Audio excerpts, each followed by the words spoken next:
Hello दोस्तों, मैं संदीप आप सबका अपने YouTube चैनल ज्ञान आरबीएल में स्वागत करता हूं। दोस्तों, हम आपके लिए बहुत ही मस्त टॉपिक लेकर के आ चुके हैं। वाक्य अशुद्धि, यानी जो वाक्य में अशुद्धियां होती हैं उनको पहचानना और उनको हम किस प्रकार से सही कर सकते हैं। ठीक है, तो उनके बारे में हम विधिवत अच्छे तरीके से पढ़ने वाले हैं। तो अगर आप हमारे चैनल पर नए हैं तो चैनल पर बने रहिएगा और चैनल सब्सक्राइब कर लीजिएगा। और देखिए, अगर अभी तक आपने हमारा दूसरा चैनल सब्सक्राइब नहीं किया, ज्ञान एजुकेशन आरबीएल, तो उसे भी सब्सक्राइब कर लीजिएगा। इसमें हम पूरे उत्तर प्रदेश के बारे में देख रहे हैं। उत्तर प्रदेश के सभी जिला यानी 74 जिलों का दिग्विजय दर्शन कर रहे हैं दोस्तों। ठीक है, और संपूर्ण हिंदी हम इस वाले टॉपिक पे चला रहे हैं, मतलब इस वाले अपने चैनल पे चला रहे हैं, ज्ञान एजुकेशन आरबीएल। तो लिंक भी नीचे मिल जाएगा अगर आप हिंदी पढ़ना चाहते हैं तो। देखिए, हम देखने वाले हैं वाक्य अशुद्धि। आपको बता दें दोस्तों कि जो ये वाक्य अशुद्धियां हैं, ठीक है, हर एक एग्जाम में पूछा जाते हैं। जैसा कि पेट का सिलेबस आया है उसमें भी आपको वाक्य अशुद्धियों के बारे में दिया है। ठीक है, लेखपाल में तो आता ही आता है। और यूपीएसआई की अगर हम बात करते हैं दोस्तों, तो उसमें तो 3 से 4 क्वेश्चन आ जाते हैं। और वहीं जो आपका फॉरेस्ट गार्ड का पेपर लगा है उसमें भी यहां से क्वेश्चन बहुत सारे पूछे जाते हैं। ठीक है, तो वाक्य अशुद्धि किसी भी एग्जाम के लिए, मतलब कि किसी भी एग्जाम के लिए बहुत ही ज्यादा इंपॉर्टेंट। वाक्य अशुद्धि होती क्या है समझिएगा। एक हम आपको सरल तरीके से समझाना चाहते हैं कि देखिए, जैसे कहा गया कि बच्चे को काटकर सेब खिलाओ। क्या?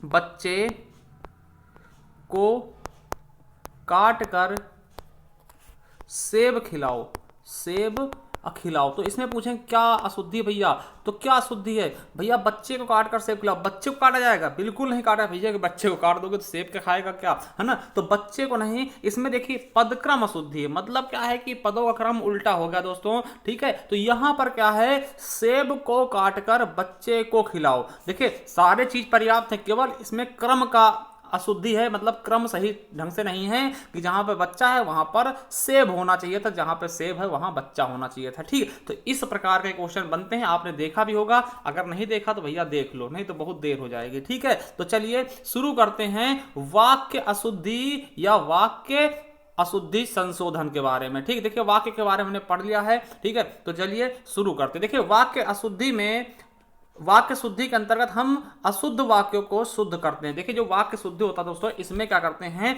हम, जो अशुद्ध वाक्य होते हैं उनको शुद्ध करने की कोशिश करते हैं। और जो वाक्यों में 2 प्रकार की अशुद्धियां पाई जाती हैं। क्या? 2 प्रकार की अशुद्धियां वाक्यों में आमतौर पर पाई जाती हैं और देखी जाती हैं। कौन कौन सी हैं? पहला है पदक्रम अशुद्धि। क्या? पदक्रम अशुद्धि। पदक्रम अशुद्धि क्या होती है कि पदों का क्रम इधर से उधर दे दिया जाता है। जैसे हमने बोला था कि बच्चे को काट कर सेब खिलाओ। ठीक है, मतलब ये क्या होते हैं कि इनको इधर से उधर कर दिया था, तो पद क्रम अशुद्धि ये सही होती है। ठीक है, तो इन्हें होते हैं। और पद संबंधी अशुद्धि भैया, पद संबंधी अशुद्धि आप समझते हो, उनके संज्ञा में हो गया, सर्वनाम में हो गया, विशेषण में होगा। जैसे मेरे को जाना है तो सर्वनाम संबंधी अशुद्धि है, मुझे जाना है, इस तरीके से उनको हम पद संबंधी अशुद्धि कहते हैं। तो हम एक एक चीज के बारे में बात करेंगे। देखिए, जब हम वाक्य अशुद्धि करने, वाक्य की शुद्धि करने जाते हैं तो उनमें कुछ चरण होते हैं, उनको फॉलो करते हुए चलते हैं। पहला क्या होता है, पहले पहचान करते हैं। क्या? पहचान करते हैं उस चीज का कि क्या गलत है। ठीक है, फिर उसका परीक्षण करते हैं। ठीक है, उसके बारे में खोजते हैं, निरीक्षण करते हैं, निराकरण करते हैं, फिर उसका हम उपचार कर देते हैं। ठीक है, तो इस तरीके से हम करते हैं। तो चलिए हम पहले देखते हैं पदक्रम संबंधी अशुद्धि के बारे में। क्या? पदक्रम संबंधी अशुद्धि के बारे में हम पहले देखेंगे। ठीक है, तो देखिए, पहला जो शुरू करते हैं दोस्तों, सबसे पहले क्या है कि देखिए, पदक्रम संबंधी शुद्धि में सबसे पहले क्या होगा, देखिए वाक्य में सबसे पहले कर्ता लिखा जाएगा। क्या? अगर देखिए वाक्य है, वाक्य में पद हैं।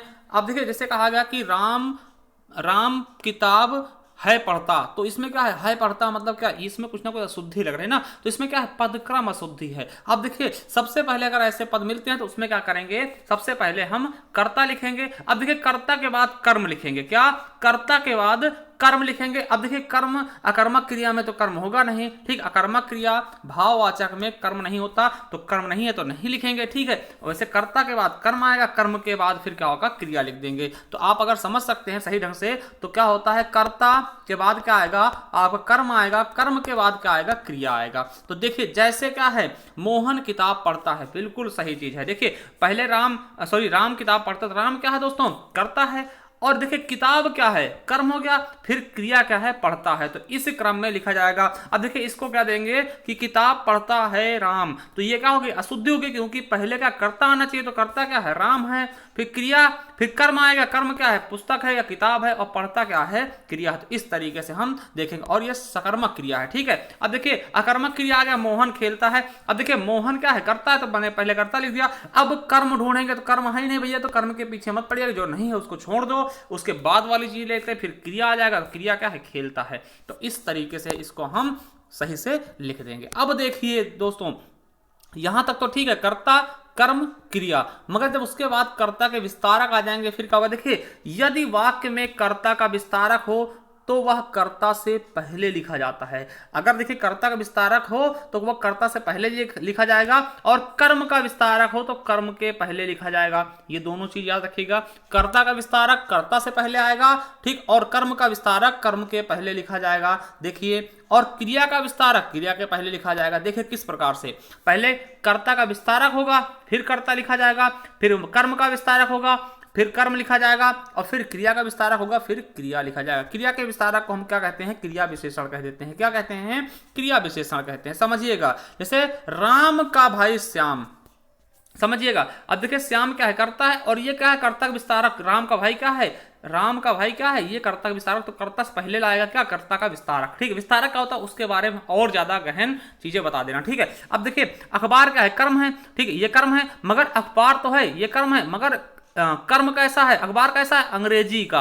ठीक है, तो अंग्रेजी का है, ये कर्म का विस्तारक है। क्या है, कर्म का विस्तारक। देखिए पहले ऐसा नहीं कि पहले कर्म लिख दिया फिर उसके बाद विस्तारक लिखेगा, नहीं, पहले विस्तारक होगा, तो अंग्रेजी हमने पहले लिखा, उसके बाद अखबार लिखा। अब देखिए पढ़ता तो है, पढ़ना क्या क्रिया है, मगर क्रिया का विस्तारक यानी क्रिया विशेषण है, तो क्रिया विशेषण पहले आएगा। तो इस तरीके से सेंटेंस बनेगा, राम का भाई श्याम अंग्रेजी अखबार ज्यादा पढ़ता है दोस्तों। तो ये क्या हो जाएगा, आपका सही सेंटेंस हो जाएगा। ठीक है, याद रखेंगे, पहले कर्ता का विस्तारक आएगा, फिर कर्ता आएगा, फिर कर्म का विस्तारक आएगा, फिर कर्म आएगा, फिर क्रिया का विस्तारक आएगा, और फिर क्रिया आ जाएगी। तो इस तरीके से सेंटेंस हम अच्छा बनाएंगे। अब देखिए सातवां पॉइंट क्या है दोस्तों, कि यदि वाक्य में संबोधन कारक या विस्मयादि बोधक अव्यय हो तो वहां सबसे पहले इनका प्रयोग होता है। ये तो आपको पता होगा कि जहां कहीं भी विस्मोदक चिन्ह आ जाते हैं या संबोधन कारक आते हैं, उनका हम पहले प्रयोग कर देते हैं। जैसे अरे क्या हो गया, देखिए अरे में क्या होगा, तो अरे शब्द हम पहले लाएंगे, और ये विस्मयादि बोधक का चिन्ह भी हम पहले लगाएंगे। तो ये आपको पता है कि सबसे एकमात्र कारक है जो पहले आता है। ठीक, बाकी सब कारक क्या होते हैं, कर्ता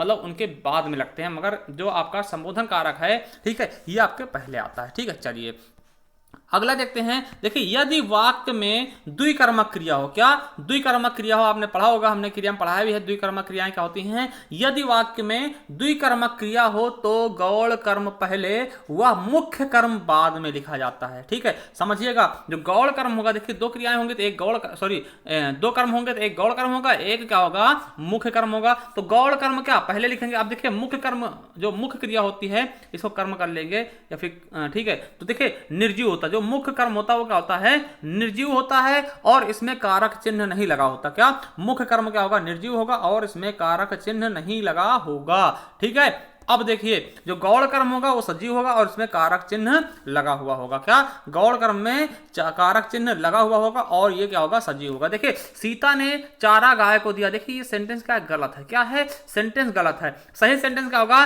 सीता ने गाय को चारा दिया। अब देखिए इसमें क्या है, सीता ने गाय को चारा दिया। देखिए इसमें द्विकर्म है, क्या दो कर्म है, एक गाय को और दूसरा चारा।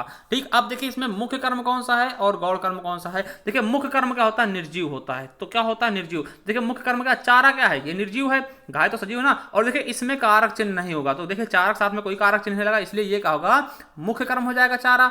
ठीक है, और गौड़ कर्म क्या होता है, सजीव होता है और उसके साथ में कारक चिन्ह होता है। तो देखिए गाय सजीव है और उसके साथ में कारक चिन्ह को लगा है, यही क्या हो जाएगा, गौड़ कर्म। तो समझ गए होंगे दोस्तों।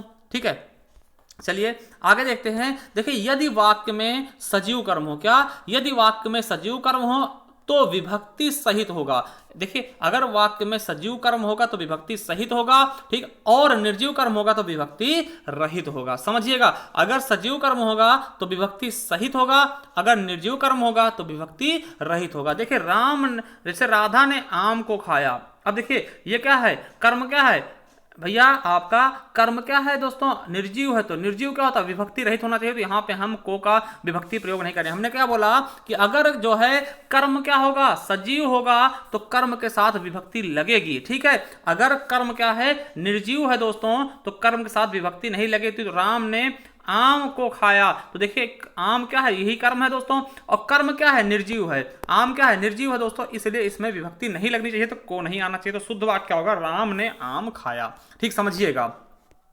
अब देखिए राम ने रावण मारा, अब देखिए राम ने रावण मारा दोस्तों। अब देखिए राम ने रावण मारा, तो रावण क्या है, ये कर्म है, और रावण क्या है दोस्तों, सजीव है। क्या है, रावण सजीव था ना, तो रावण सजीव है दोस्तों, तो रावण के साथ में हम विभक्ति का प्रयोग करेंगे, क्योंकि हम सजीव में विभक्ति का प्रयोग करते हैं। तो इसलिए यहां पर हमें को लिखना चाहिए था, इसमें नहीं लिखा, इसलिए ये सेंटेंस गलत होगा। ये सेंटेंस हमारा सही हो जाएगा, राम ने रावण को मारा। समझ गए होंगे बिल्कुल अच्छे से। ठीक है, अब देखिए अगला पॉइंट देखते हैं।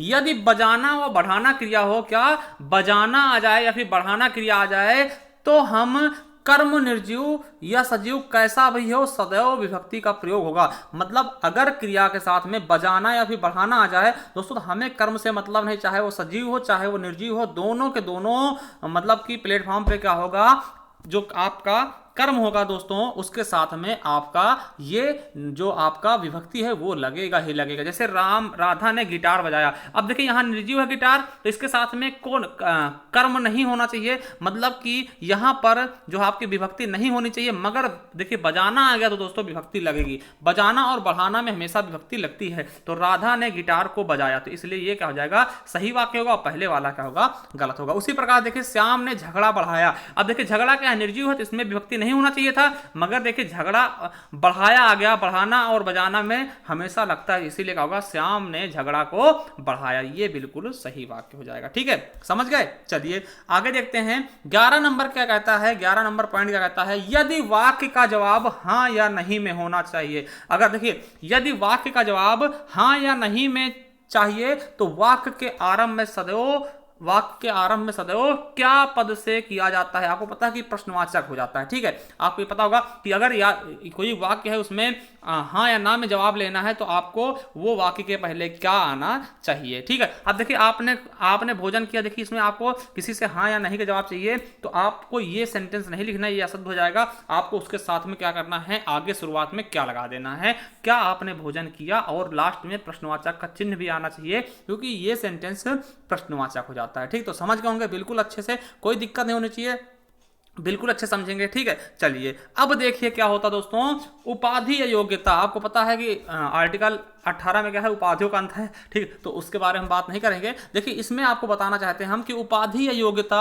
किसी नाम के साथ लिखना चाहें तो उपाधि नाम से पहले लिखेंगे और योग्यता नाम के बाद। ठीक है, योग्यता नाम के बाद लिखेंगे, उपाधि नाम के पहले लिखेंगे। ठीक है, तो चलिए देखिए, जैसे आप समझते हैं कि देखिए उपाधि क्या है, डॉक्टर क्या होती है, उपाधि। डिग्री क्या होती है दोस्तों, ठीक है, डिग्री आपने एमबीबीएस का क्या है, आपकी उपाधि नहीं योग्यता है। ठीक, आपकी योग्यता है, और उपाधि क्या है, डॉक्टर की उपाधि ले ली आपने। ठीक है, तो देखिए अब उपाधि पहले लिखेंगे और योग्यता नाम के बाद लिखेंगे। देखिए जैसे डॉक्टर मनमोहन सिंह एमबीबीएस कर चुके हैं। अब देखिए हमने क्या किया, ये क्या है, आपकी योग्यता है। ठीक है, तो देखिए ये क्या है, आपका दोस्तों उपाधि है। डॉक्टर क्या उपाधि, हमने नाम के पहले लगाया है, और देखिए एमबीबीएस का ये योग्यता है, ये आपकी क्वालिफिकेशन है, तो इसको हमने पीछे लगा दिया। ठीक है, तो इस तरह से देख सकते हैं डॉक्टर मनमोहन सिंह एमबीबीएस कर चुके हैं। अब ऐसा नहीं कि एमबीबीएस डॉक्टर मनमोहन सिंह डॉक्टरी कर चुके हैं ना, ऐसा नहीं होगा। ठीक है, तो पहले हम क्या करेंगे दोस्तों, नाम के पहले क्या करेंगे, हम उपाधि लगाएंगे, बाद में क्या करेंगे, योग्यता लगाएंगे। चलिए 13वां पॉइंट क्या कहता है कि यदि वाक्य में स्थानवाचक व कालवाचक क्रिया विशेषणों का एक साथ प्रयोग किया जाता है, समझिएगा, यदि वाक्य में स्थानवाचक व कालवाचक क्रिया विशेषणों का एक साथ प्रयोग किया जाता है, तो वाक्य में पहले कालवाचक और उसके बाद स्थानवाचक क्रिया विशेषण लिखा जाएगा दोस्तों। ठीक है, तो चलिए इसके उदाहरण देखते हैं क्या कह रहा है। देखिए सीता दिल्ली 5 बजे जाएगी। अब देखिए यहां पर क्या है, सीता दिल्ली 5 बजे जाएगी। ठीक है, अब देखिए यहाँ पर ये जो कहते हैं आप दिल्ली क्या है दोस्तों, ये क्या है स्थानवाचक, क्या है ये स्थानवाचक, क्योंकि स्थान है दिल्ली। ठीक, ये स्थानवाचक हो गया। अब देखिए 5 बजे क्या है, ये कालवाचक है, क्या है कालवाचक, समझ रहे ना, तो ये कालवाचक। तो हमने क्या कहा है, जब स्थानवाचक कालवाचक आ जाए तो कालवाचक पहले आएगा, उसके बाद में स्थानवाचक क्रिया विशेषण लगेगा। तो देखिए फिर सीता के बाद में क्या लगेगा, ये कालवाचक पहले आएगा, तो सीता 5 बजे और फिर उसके बाद स्थानवाचक आएगा, दिल्ली जाएगी। तो ये सही सेंटेंस क्या हो जाएगा हमारा, ये वाला कि सीता 5 बजे दिल्ली जाएगी, पहले कालवाचक फिर उसके बाद स्थानवाचक का प्रयोग हम करेंगे। ठीक है, तो ये शुद्ध आपका वाक्य हो जाएगा। चलिए अब देखते हैं दोस्तों कारकों का वाक्य में सही क्रम, क्या कारक चिन्हों का वाक्य में सही क्रम। दोस्तों इसको देखते हैं, बहुत ही अच्छा इंटरेस्टिंग है दोस्तों ये। देखिए कभी भी अगर आप कोई सेंटेंस देखते हैं दोस्तों, उसमें अगर आपके कारक चिन्ह इधर से उधर दिए हुए हैं तो आपको थोड़ा सा बड़ा सेंटेंस है दोस्तों, उसमें बहुत ही ज्यादा आपको दिक्कत होगी, क्योंकि कारक चिन्ह कब किसका प्रयोग करेंगे ये आपके लिए बहुत ही प्रॉब्लम वाली समस्या का समाधान हम करने वाले हैं। तो देखिए जब कभी बहुत सारे कारक आ जाएं या फिर 8 के 8 कारक एक ही सेंटेंस में आ जाए तो कैसे करेंगे। देखिए सबसे पहले हम क्या करेंगे, आपको पता है सबसे पहले हम कौन सा कारक यूज करते हैं, संबोधन कारक का, पता होगा, क्योंकि संबोधन कारक दोस्तों कर्ता से भी पहले लग जाता है। ठीक है, तो ये संबोधन कारक जिसको हम 8वां कारक बोलते हैं, आपको पता होगा संबोधन कारक कौन सा होता है, 8वां कारक। फिर उसके बाद कर्ता आप लिखेंगे, ठीक है, फिर उसके बाद अधिकरण होगा, क्या होगा दोस्तों, उसके बाद क्या होगा आपका अधिकरण होगा। ठीक है, आपको पता होना चाहिए अधिकरण क्या होता है, 7वें नंबर का होता है, वो आपका क्या आ जाएगा, पहले आ जाएगा। ठीक है, तो तीसरे नंबर पे क्या आ जाएगा, ये अधिकरण 7वें नंबर वाला। फिर उसके बाद संबंध कारक को लिखेंगे दोस्तों, संबंध कारक आपको पता 6वां होता है। ठीक है, तो ये 6वां कारक हो जाएगा। फिर अपादान कारक लिखेंगे, अपादान 4था होता है। फिर उसके बाद संप्रदान कारक होगा, क्या संप्रदान कारक होगा दोस्तों, अपादान के बाद संप्रदान होगा। ठीक है, तो संप्रदान आपको पता है 4था होता है। देखिए अपादान 5वां होता है, संप्रदान 4था होता है। फिर उसके बाद कर्ण आ जाएगा, कर्ण कौन सा होता है, तीसरा होता है। और फिर कर्म आ जाएगा दूसरे नंबर पे। ठीक है, तो आप समझ सकते हैं दोस्तों, बहुत ही अच्छा एकदम सिंपल सा है कि देखिए पहले आपको क्या करना है, समझिएगा, ये आपका सही क्रम। अगर इस तरह नहीं याद कर सकते तो देखिए सिंपल सा तरीका क्या है, संबोधन का होता है 8वां होता है, फिर कर्ता क्या होता है 1 नंबर पे होता है। फिर उसके बाद देखिए आप आराम से पीछे तरफ आ जाइए, देखिए पहले पे 8वां जाएगा, फिर पहला हो जाएगा, फिर क्या हो जाएगा, देखिए 8वां कर लिया, फिर उसके बाद 8 से 1 घटाएंगे 7 आ जाएगा, तो 7वां हो गया, फिर 6 हो जाएगा, फिर 5 हो जाएगा, फिर 4 हो जाएगा, फिर 3 हो जाएगा, फिर 2 हो जाएगा, उसके बाद में क्या क्रिया लगा देंगे। ठीक, तो इस तरीके से आप कर लेंगे। देखिए एकदम सिंपल। तो कर अगर सारे के सारे एक ही वाक्य में दोस्तों सभी के सभी दे दिए जाएं दोस्तों कारक चिन्ह, तो पहले क्या करेंगे, सबसे लास्ट वाला लगाएंगे, यानी 8वां लगा देंगे। 8वां क्या होता है, संबोधन। फिर उसके बाद पहले पे आ जाएंगे, कर्ता होता पहला कारक, है ना, फिर 7वां अधिकरण, फिर 6ठा, फिर एक कम करते हुए चले आएंगे दोस्तों, 5वां, फिर 4था, फिर तीसरा, फिर दूसरा, फिर पहला। ठीक है, पहला तो हम पहले लगा देते, फिर उसके बाद आपका क्रिया आ जाएगा। इस तरह से सेंटेंस बना लेना। अब देखिए दोस्तों, जैसे कहा गया कि राकेश साइकिल से पढ़ने के लिए रोजाना विद्यालय जाता है। बहुत अच्छा क्वेश्चन आ गया दोस्तों, राकेश साइकिल से पढ़ने के लिए रोजाना विद्यालय जाता है। अब देखिए दोस्तों, क्या देखिए दोस्तों, अब यहां पर क्या होगा, बिल्कुल अच्छे देखिएगा। राकेश क्या है, करता है, क्या है, करता है, समझिएगा, राकेश क्या है, करता है। और जो आपका क्या है, साइकिल क्या है दोस्तों, ठीक है, साइकिल से। अब देखिए से मतलब क्या है, के द्वारा, क्या है, से को हम क्या बोलते हैं, के द्वारा। ठीक है, ये समझिएगा। अब देखिए विद्यालय ये स्थानवाचक है। ठीक है, ये विद्यालय, विद्यालय का है, ये स्थानवाचक है। स्थानवाचक को हम अधिकरण कारक कहते हैं। ठीक, स्थानवाचक को ही हम अधिकरण कारक कहते हैं। ठीक है, और देखिए रोजाना क्या है, कालवाचक, क्या है, रोजाना क्या है, ये कालवाचक है। तो आप देखिए समझिए, और पढ़ने के लिए, है ना, संप्रदान के लिए, तो ये पढ़ना क्या के लिए होगा। ठीक, तो इस तरीके से आप देख सकते हैं। तो देखिए इसका सही रूप क्या होगा, राकेश। देखिए इसमें संबोधन कारक है नहीं, तो संबोधन है नहीं, कोई दिक्कत नहीं, उसको छोड़ देंगे। अब उसके बाद क्या करता आएगा, तो करता हमने लिख दिया राकेश। अब देखिए अधिकरण आ गया। ठीक, कर्ता के बाद क्या अधिकरण लगाएंगे। अधिकरण क्या है, विद्यालय। ठीक, विद्यालय क्यों अधिकरण है, क्योंकि आपको पता है जो स्थानवाचक विशेषण होते हैं वो अधिकरण कारक ही होते हैं। ठीक, तो विद्यालय अधिकरण लगा दिया, हमने अधिकरण लगा दिया, विद्यालय लगा दिया। ठीक, अब रोजाना, उसके बाद विद्यालय के बाद क्या आएगा आपका संबंध। ठीक, देखिए संबंध, तो संबंध है नहीं, देखिए कालवाचक आ जाएगा। तो कालवाचक हम लगाते हैं क्योंकि आपको पता है कि हम कालवाचक पहले लगाते हैं, रोजाना लगा देंगे। फिर पढ़ने के लिए, फिर पढ़ने के लिए क्या, संप्रदान। ठीक है, और फिर साइकिल से, यानी कर्ण आ गया। ठीक है, अब इस तरह से देखिए ये सेंटेंस पूरा अच्छा हो गया कि राकेश विद्यालय रोजाना पढ़ने के लिए साइकिल से जाता है दोस्तों। ठीक है, तो बिल्कुल अच्छा हो गया। अब देखिए अगला देखते हैं कि राम स्कूल रोजाना घर से पढ़ने के लिए बाइक से जाता है। क्या, घर से पढ़ने के लिए बाइक से जाता है। देखिए राम क्या है, राम क्या है, करता है, और स्कूल क्या है दोस्तों, स्कूल क्या है, अधिकरण कारक है। क्या है, अधिकरण कारक है, क्योंकि ये क्रिया विशेषण है। ठीक, रोजाना क्या है दोस्तों, क्रिया विशेषण उसका विस्तारक है, कालवाचक है, तो ये भी आएगा साथ में। ठीक है, तो क्या हो जाएगा, ये पहले आएगा ना। आपको पता है कि ये जो आपका होता है कालवाचक, वो स्थानवाचक से पहले आता है, तो ये पहले आ जाएगा ना, तो आप समझ सकते हैं। ठीक, अब घर से क्या है, घर से क्या है दोस्तों, ये अपादान कारक है, ये अपादान है इसमें। और पढ़ने के लिए क्या है दोस्तों, तो संप्रदान है, संप्रदान है ना, बिल्कुल। और बाइक से क्या है दोस्तों, करण है। क्या है, ये करण कारक है इसमें। ठीक, और जाता क्या है, ये क्रिया है। तो समझिएगा, हमने बहुत अच्छा समझाया। देखिए सबसे पहले क्या है, कर्ता आएगा, क्योंकि देखिए आपका पहले कर्ता आएगा, संबोधन है नहीं, कर्ता ही आएगा, फिर अधिकरण आ जाएगा। ठीक, अधिकरण कारक आएगा, मगर अधिकरण से पहले आपको पता है क्या, कि आपका कालवाचक आ जाता है ना। तो देखिए पहले क्या आ जाएगा, रोजाना आ जाएगा, और फिर अधिकरण कारक क्या, स्कूल हो जाएगा। ठीक, अब देखिए, अब अधिकरण के बाद क्या आता है, संबंध। तो संबंध तो है नहीं दोस्तों इसमें। ठीक है, फिर अपादान हो जाएगा, अपादान आएगा। तो अपादान क्या है, घर से, मतलब घर से अलग हो रहा ना, तो घर से अपादान आ गया। ठीक, अब उसके बाद अपादान के बाद क्या होता है, संप्रदान आता। तो संप्रदान क्या है इसमें, के लिए, तो पढ़ने के लिए आ गया है ना। अब फिर क्या होता है, संप्रदान के बाद करण आ जाएगा, तो से आ जाएगा। तो करण क्या होता है, बाइक से, है ना। और फिर क्रिया आ जाएगी, तो जाता है, बिल्कुल सही है। तो यानी आप कह सकते हैं कि राम स्कूल रोजाना घर से पढ़ने के लिए बाइक से जाता है। ये सेंटेंस गलत होगा, इसका सही क्या हो जाएगा, राम रोजाना स्कूल घर से पढ़ने के लिए बाइक से जाता है। तो ये बिल्कुल राइट आंसर हो जाएगा आपका। तो आई होप समझ गए होंगे। तो हमने पहला देख लिया है बहुत अच्छे से। क्या दोस्तों, हमने पहला जो देखा है वो मेथड क्या था, आपको पता होना चाहिए, पदक्रम अशुद्धि देख लिए। अब पद संबंधी अशुद्धियां हम दूसरे नंबर की वो नेक्स्ट वीडियो में लेकर के आएंगे। तब तक के लिए आप बने रहिए हमारे चैनल से दोस्तों, और आप बताइएगा आपको ये वीडियो कैसी लगी, क्योंकि ये बहुत ही इंपॉर्टेंट है भैया,